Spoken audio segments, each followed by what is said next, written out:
Good evening. Welcome to our 17th annual New Year's Eve service. We're coming to you from San Diego Phil-Am Church.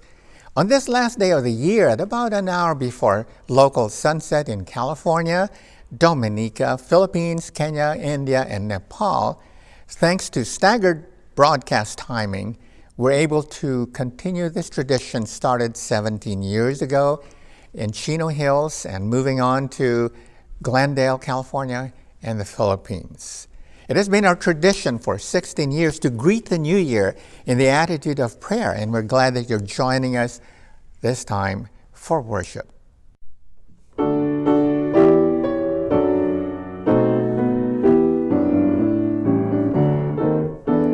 Standing at the portal of the coming year, words of comfort meet us, hushing every fear, spoken through the silence by our Savior's voice, tender, strong, and faithful, making us rejoice.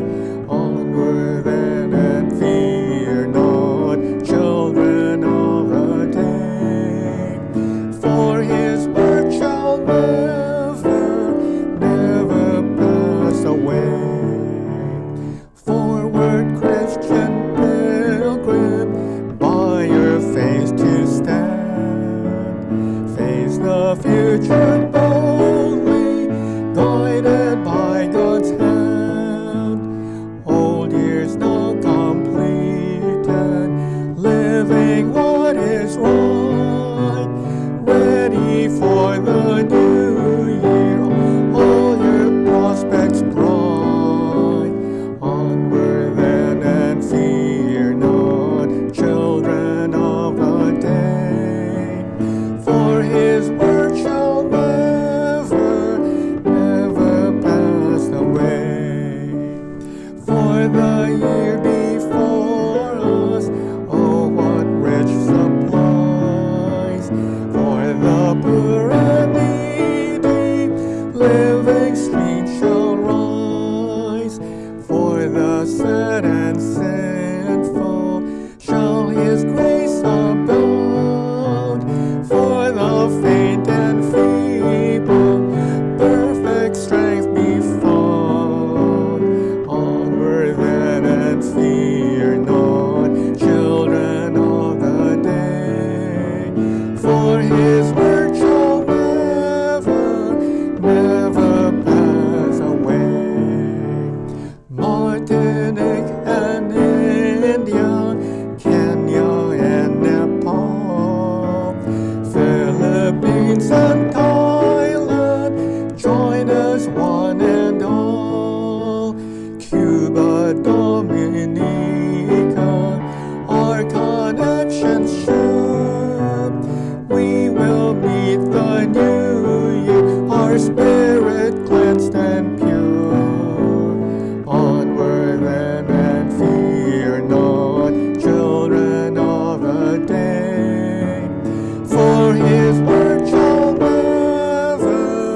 never pass away. Another year is dawning, dear Father, let it be, in working or in waiting, another year with Thee, another year of progress, another year of praise, another year of proving Thy presence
This is a new song because it's old, and I could not resist putting my name in it. You'll see.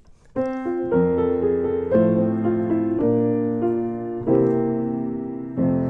can make the pathway bright, fill the soul with heaven's light. If there's sunshine in your heart, turning darkness into day as the shadows fly away.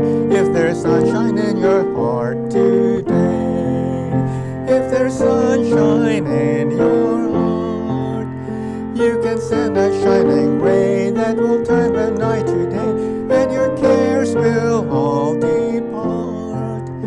If there's sunshine in your heart today, you can live a happy life in this world of toil and strife. If there's sunshine in your heart, and your soul will glow with love from the perfect light above. If there's sunshine in your heart today, if there's sunshine in your heart, you can send a shining ray that will turn the night to day, and your cares will all depart. If there's sunshine in your heart today, Jesus my Lord will love me forever. From him no power of evil can sever. He gave his life to ransom my soul. Now I belong to him. Now I belong to Jesus. Jesus belongs to me. Not for the years of time alone, but for eternity. For joy floods my soul, for Jesus has saved me from sin that long has enslaved me, lifted me up from sorrow and shame. Now I belong to him. Now I belong to Jesus. Jesus belongs to me. Not for the years of time alone, but for eternity. Let us declare together, you are worthy, O Lord, to receive glory and honor and power, for you created all things, and by your will they exist and were created. Revelation 4:11. Try it again. You are worthy, O Lord, to receive glory and honor and power, for you created all things, and by your will they exist and were created. Revelation 4:11. Again, you are, O Lord, to receive glory and honor and power, for you created all things, and by your will they exist and were. Revelation 4:11. Fill in the blanks. You are, O Lord, to glory and honor and power, for you created all things, and by your will they exist and were. Revelation 4:11. Again, you are, O Lord, to glory and power, for you all things, and by your will they exist and were. Revelation 4:11. You are, O, to, and power, for you all things, and by your will they exist and were. Revelation 4:11. Right now, you are, O, to, and for you all things, and by your they exist and were. Revelation 4:11.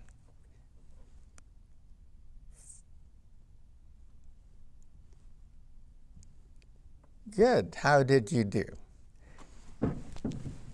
You are worthy, O Lord, to receive glory and honor and power, for you created all things, and by your will they exist and were created.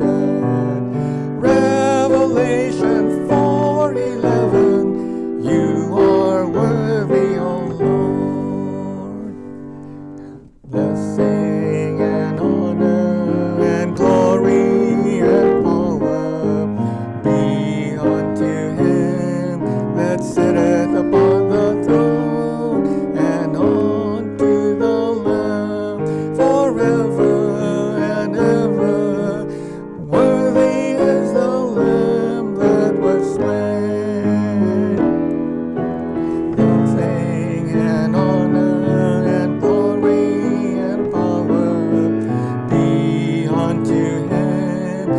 sitteth upon the throne, and unto the Lamb forever and ever. Worthy is the Lamb that was slain. Worthy and honor and glory and power be unto him that sitteth upon the throne, and unto the Lamb forever and ever. Worthy is the Lamb that was slain.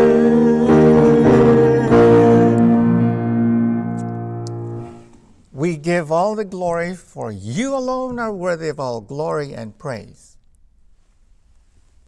For you created all things in a magnificent universe and are worthy of worship. You created the changing seasons and all the beauty they bring. And in a supreme act of love, you sent your Son to die on the cross, and he came to be born a babe. In your child, you brought peace and joy and demonstrated your abundant love for all mankind.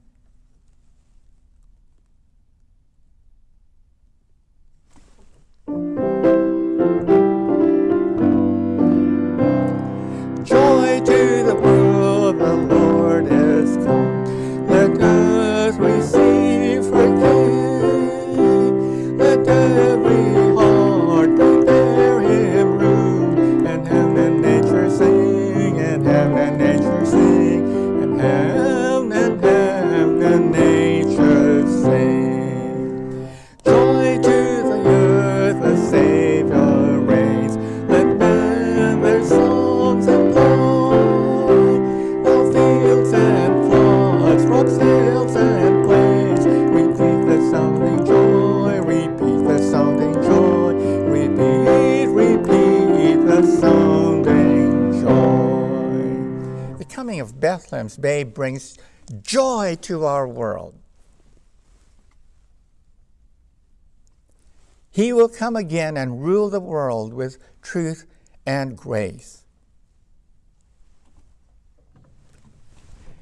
He rules the world with truth and grace, and makes the nation true. The glories of his righteousness, and wonders of his love, and wonders of his love, and wonders his love. Amen. Thank you for your rousing participation in worship. When we contemplate God's handiwork, we cannot help but pause in awe of the almighty creative power behind it and burst into praise for nature's beauty, praise for majestic mountains, praise for towering trees, praise for clouds and seas, praise for birds whose carols raise, praise for beauty everywhere. This week, we had the great conjunction of 2020, and I'm certain that the majority of you in the audience viewed it wherever you were in the world because it was in the news quite a bit.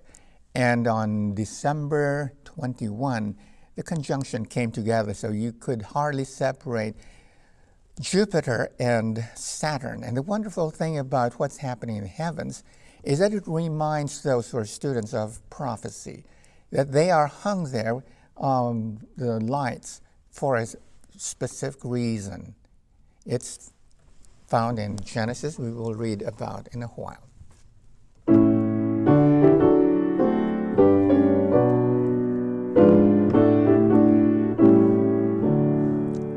I sing the mighty power of God that made the mountains rise, that spread the flowing seas abroad and built the lofty skies. I sing the wisdom that ordained the sun to rule the day, the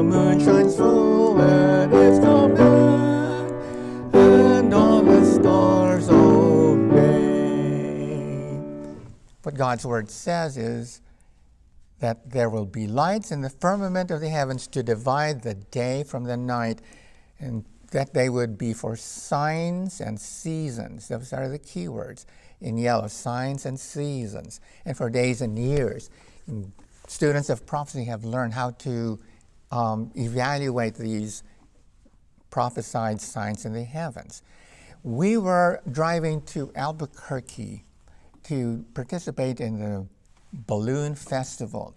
Now, this was taken later in the morning, but I wanted you to be able to see the mountains in the background, because we arrived at 4 o'clock in the morning, pitch black except for the blood red moon out in the distance, and that's what it looked like. This is one of 5 blood red moons we have observed in our lifetime, and they're getting more frequent towards the end of time. We saw the last blood red moon in Solomon Islands, and not too far away in the Acropolis in Athens. Here's what the blood red moon looked like. Wherever you are in the world, think about the prophecies that are being fulfilled when we see the signs in the sun and the moon as the 4th day of creation specified. But that's not frequent enough. Look at what else we have as we stand at the portal of this new year. And we pause to marvel at God's mighty acts of creation and wonder where we stand in prophetic history. As our year draws to a close, we're also aware that our millennium is almost over and Jesus is coming soon. Hallelujah. What a great event to anticipate. Let's contemplate this part of creation to set our worship for greeting the new year. This is our earth as seen from space. Next to it is a moon. That's a relative size, not distance. Mercury is the closest planet to the sun, and we're growing in size here as we visit the planetary system. Mars is next to the Earth, away from the sun. And finally, we have Earth's twin, Venus, the second planet from the sun. You can see why it's called a twin to the Earth. But now look below and see the Earth with the moon next to it and Venus to its left, and you see they're dwarfed by Uranus and Neptune. That's a relative size difference. And look at Neptune once more as a frame of reference, and you see that Saturn dwarfs Uranus and Neptune. The queen of the heavens, the beautiful rings around Saturn. Now compare that with Jupiter, the king of the planetary system. But going back to the sun, which is a star, and the earth just dwarfed beneath the sun here, and you'll see that Sirius, which is the brightest star in the heavens, the dog star in Canis Majoris, the dog star next to Orion, constellation Orion, minus 12 magnitude in the skies, is quite a bit larger than the Earth. It's not the largest, you'll soon see. Okay, there at the bottom is the Sirius, and above it Betelgeuse, which is the brightest star in Orion. Our sun here obviously was not photographed, but created for comparison purposes, because you'll see the relative difference in size here. Did seeing this picture make you feel small? All of the stars in the size of our world and all the stars you can see in the sky are only in our own galaxy. We call that the Milky Way. What lies beyond our galaxy? Remember, our galaxy is the Milky Way. We're going to compare that with others. Here's a tiny glimpse. On September 3, 2003, the Hubble Space Telescope began pointing its camera at a small area in the night sky. Here it is to the left of the moon. If you can see it, there's a small box in there. The area about a tenth the size of the full moon appeared to be complete blackness with no stars visible to the naked eye. But after 4 months of collecting light, because Hubble kept its camera pointed there for over 4 months, taking in all the light it could, and this is what Hubble saw. Well, they look like ordinary dots in the sky when you look up, except every single point of light here is a galaxy. Each dot in this image is an entire galaxy. In the inset, you see a spiral galaxy. There are 10,000 of these, 10,000 galaxies of about 1 trillion stars in each galaxy. Each galaxy contains up to 1 trillion stars. If you have a calculator, put it to this 1 trillion times 10,000 galaxies, and each galaxy may have maybe 10 planetary systems. So multiply that by 10. It's a lot of stars in the sky. There are over 10,000 galaxies in this photo alone. If you were going to take a whole week to look at these galaxies or one of these stars, how many weeks would it take you to go through all of this part of the heavens? Wonderful, especially when you see that all of these are compared to warp speed, which we know something about. The world as we know it has 3 dimensions of space: length, width, and depth, and 1 dimension of time. But according to string theory, one of the leading physics models of the last half century, the universe operates with 10 dimensions. 10! No wonder we can't accommodate the size of that last galaxy, because it doesn't fit our current dimensions on Earth. When we get to heaven, we will be introduced to the other amazing dimensions. Warp speed. Warp 1 is the speed of light. Warp 2 is 10 times the speed of light. Continuing on down all the way, you have warp 9.9 is 2,083 times the speed of light. That's very fast, and yet there's something faster than that. Faster than warp speed is the speed of thought. How fast is the speed of thought? When you pray and your ministering angel delivers a prayer to heaven and receives God's answer to your prayer, and the angel returns to earth to give you the answer to your prayer, it is as though that angel never left your side. It's that fast. Faster than warp speed. No matter how vast the universe is, our God is only a prayer away. All of what we were looking at just from this one spot in the heavens that looked like nothing. And yet this is just the edge of God's creation. There's more.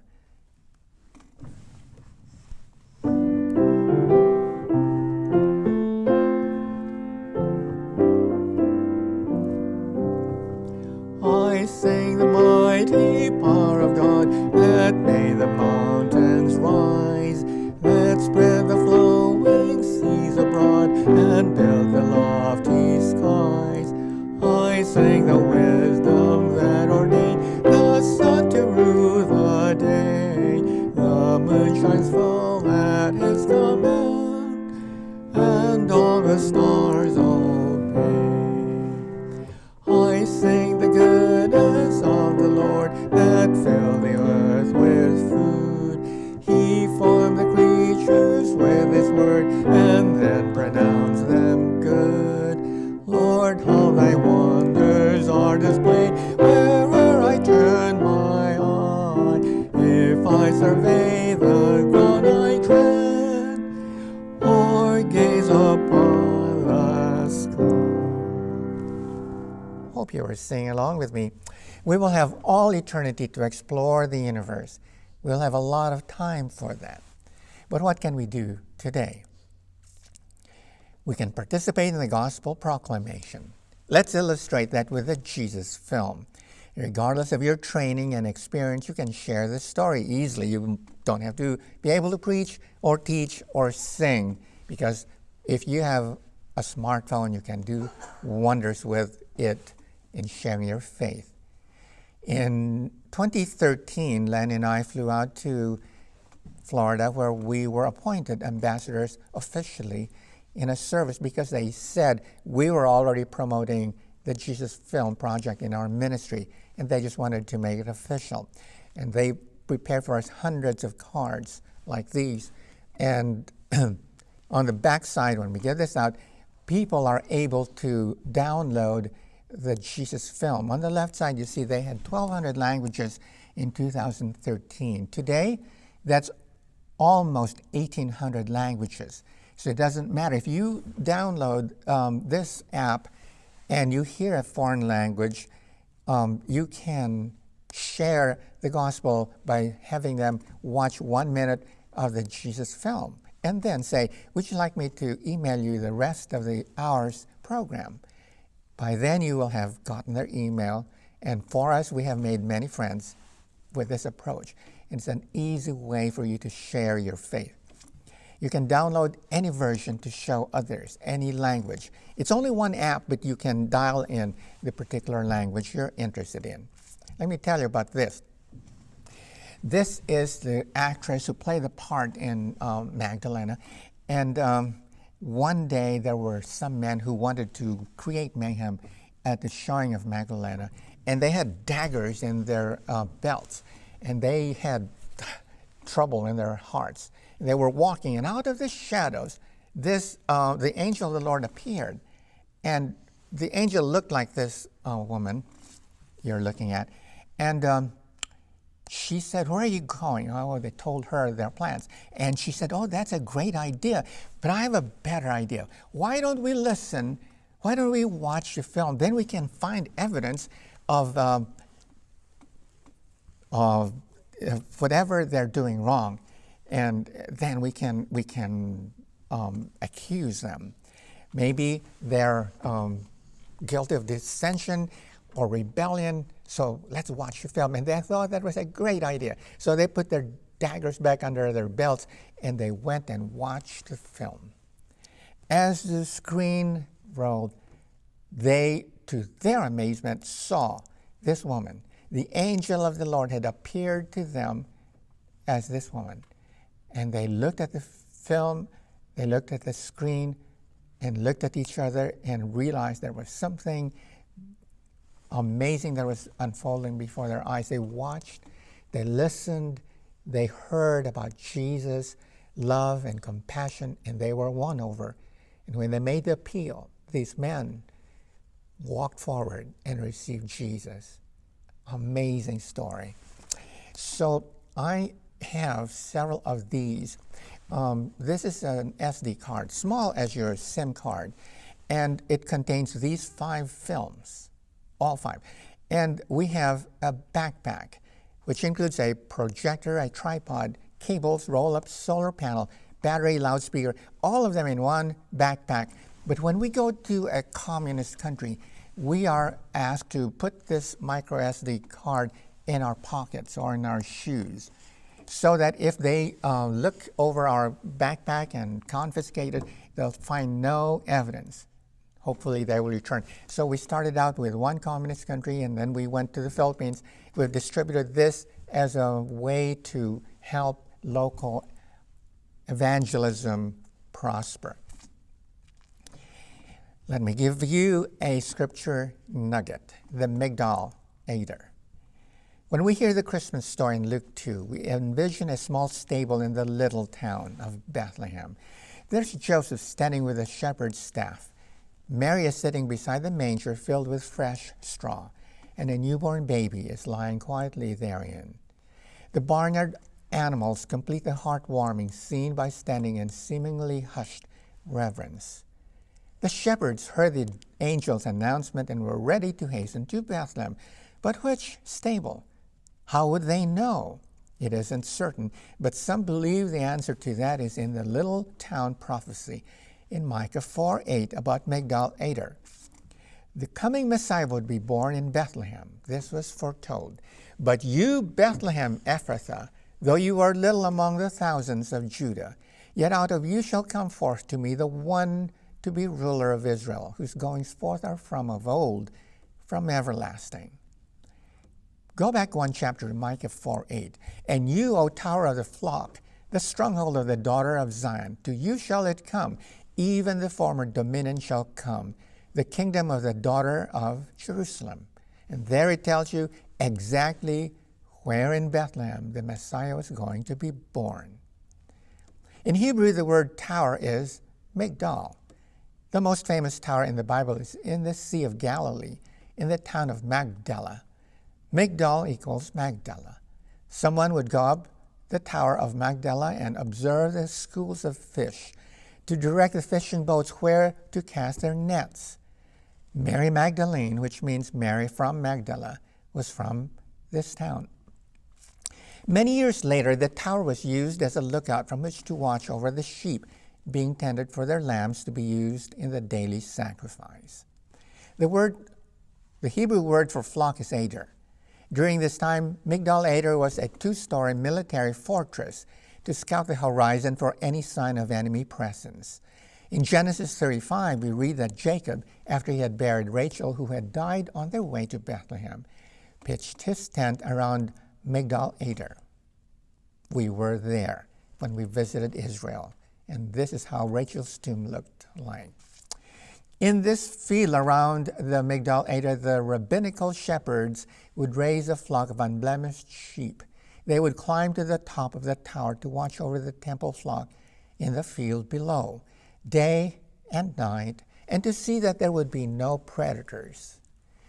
These weren't the ordinary shepherds that we think about, but priestly, rabbinical shepherds with a special and sacred duty to raise unblemished sheep, to produce unblemished lambs for the daily temple services. There were 2 such services, one each in the morning and evening, so the priestly shepherds were busy. The only purpose for the first floor was for a birthing place for the lambs. It was kept ceremonially clean by the priestly shepherds. When the lamb was born, it would be wrapped in cloths and laid in a low-lying manger, somewhat immobilizing it so it would not fall, because if it did, it could break its legs and would no longer be unblemished, and it would not be fit for use as a sacrifice. You, with newborn lamb, an unblemished candidate, to be considered the next year as a yearling for the temple sacrifice. That was a tradition, and that was what people knew about that field. This is what we think. Joseph and Mary arrive and are told there's no room in the inn, so they are directed to a stable behind the inn. A stable is not very clean, with horses and sheep around. But what if the innkeeper took pity on the couple and directed them to the tower of Migdal Eder? The sheep spent 24 hours a day in the field and were brought in only to give birth to their lambs. What if it had been empty that night? It still would be ceremonially clean. What if Mary had given birth exactly where lambs were birthed? John called Jesus the Lamb of God who takes away the sin of the world. Mary on her way. And that's why when the angel told him, "You shall find him in a manger wrapped in swaddling cloths," the shepherds needed no further explanation. They knew exactly where to go, to the Migdal Eder. They were the first to worship the Christ child. What is historically inaccurate in this picture? Number one, the 3 wise men didn't worship at the manger. Number 2, they arrived at the scene almost 2 years late because of the distance they had to travel. You read that in Matthew 2:2. And number 3, they worshiped a child, not an infant. They worshiped at the house, not a manger.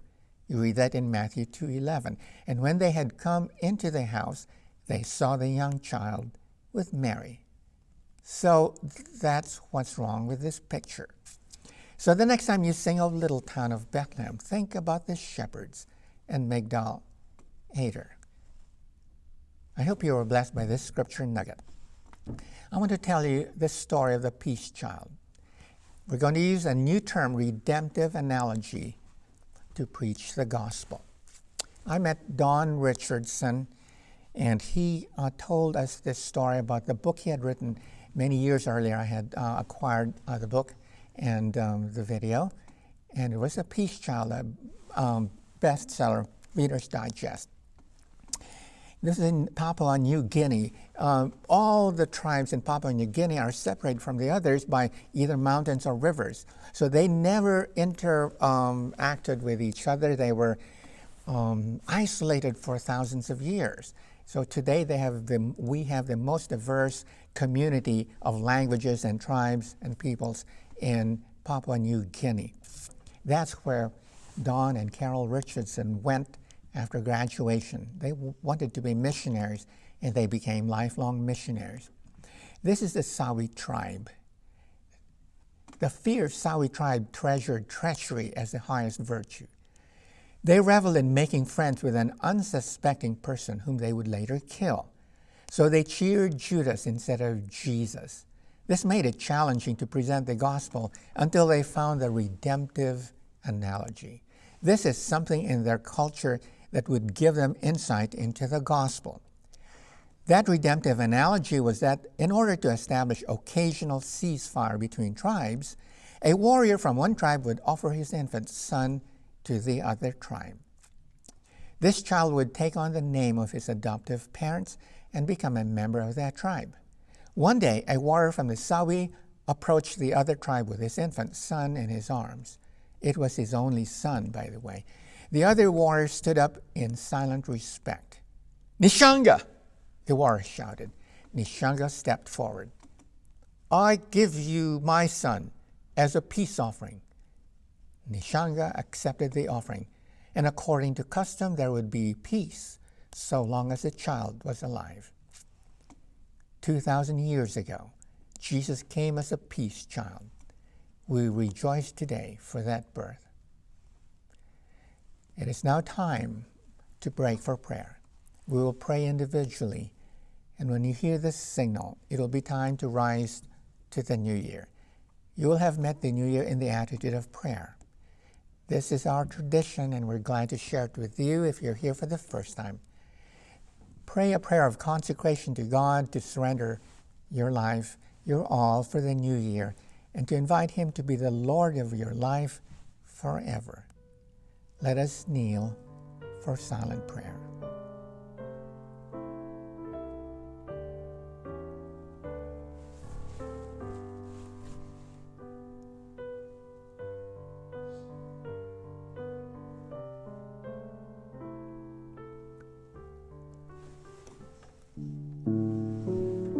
And now you may rise and greet each one a blessed new year. I wish you all a blessed new year.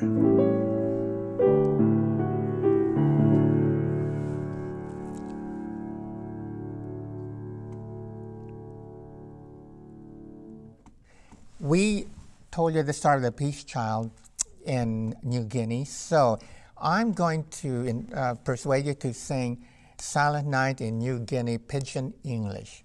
You'll recognize many of these words. It is truly English, Pidgin English.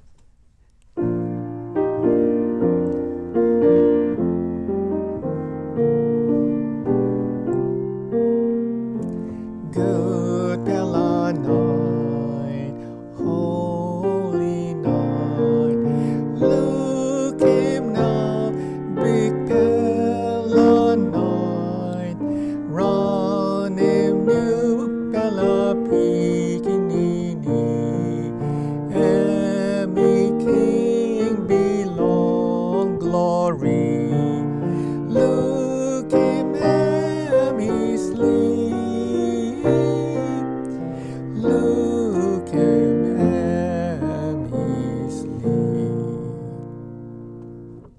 As we enter the new year, I would like to draw a parallel with the Israelites who were crossing into their inheritance across the Jordan into their promised land. Number one, God told Joshua that every place the sole of their foot would tread upon, He had given them. Number two, He admonished Joshua to be strong and of good courage. Number three, God commanded the Israelites to conquer the giants and utterly destroy them, make no covenant with them, to show no mercy to them. He said, don't intermarry with them and destroy their altars. Why? Because they were a holy people to the Lord. And the first one was that they had already received the promised land as their inheritance, but they still had to fight for it. God had promised Israel their inheritance, but they still had to fight for it. Our inheritance was given to us a long time ago, but we need to establish it and fight for it. Israel's inheritance was called the Promised Land, yet they had to go and fight for it. It is still true today. You received salvation when you received Christ, but it's not an automatic daily thing. You still have to maintain it. It's called sanctification. Whatever you understand your heavenly inheritance to be, rise up and claim it and fight for it, just like Israel did. Number 2, God admonished Joshua to be strong and of good courage. Especially in this year of the pandemic, with worse on the horizon coming, we are admonished to fear not. There are 365 instances of fear not in the Bible. It is a number 1 admonition in Scripture. Why do you think that is? The enemy hopes to paralyze us, to neutralize our advantage. But God promises to strengthen us, and we are to go forward to conquer our inheritance with good courage. Number 3, God commanded the Israelites to conquer the giants and utterly destroy them, to make no covenant with them and to show no mercy to them. Our enemies will appear to be big. Our challenges always appear that way, but we are to eliminate them without compromise, to fear not in eradicating them. And you know our enemies are not only people, and they are circumstances and habits, but they are there to be overcome. Don't intermarry with them. Sleeping with the enemy has still another meaning here, so that we are warned to not make alliances with them. This extends to our next generation, not to have our sons marry their daughters, God told Israel, nor allow their daughters to marry their sons. No intermarrying, or you would dilute your blood. And to destroy their altars. Take away their unifying factor. Remove what motivates and inspires them. When you remove their altars, you remove their rallying points, their launching bases. In many cultures, battles are preceded by worship. So destroy the altars, destroy the inspiration they might gain to come in battle against you. God declared these rules to Israel through Joshua. And now we take these to be our marching orders for 2021. And we make this declaration. Join me wherever you are. Read it where you are. We face the new year with a response to go where the Lord directs us, in the manner He commands us to, and with the objective of fighting for what already is ours by inheritance. We recognize that what we own won't be handed to us, and so we face off the enemy to fight for what already is ours, our salvation, our families, our joys, our name, our future, and our eternal destiny. And we do so in the mightiest of authority we have, which is Jesus' name. We were singing Silent Night, and Kenya is one of the countries we're broadcasting to this year. I may not be able to do this all in Swahili, but would you help me sing it?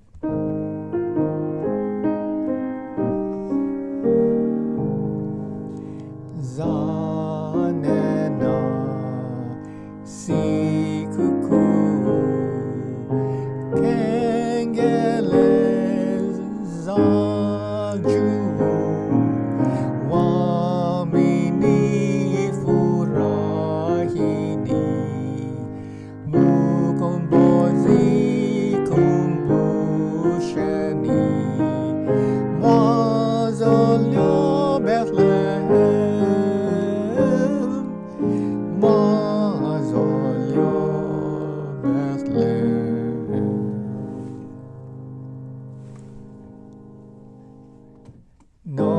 noche de paz, noche de amor, todo duerme en derredor, entre los astros que esparcen su luz, bello anciano anillo Jesús, brilla la estrella de paz, brilla la estrella de paz. I apologize to you in Kenya and Cuba. Now let's do it in English. Silent night, holy night, all is calm, all is bright, on young virgin mother and child.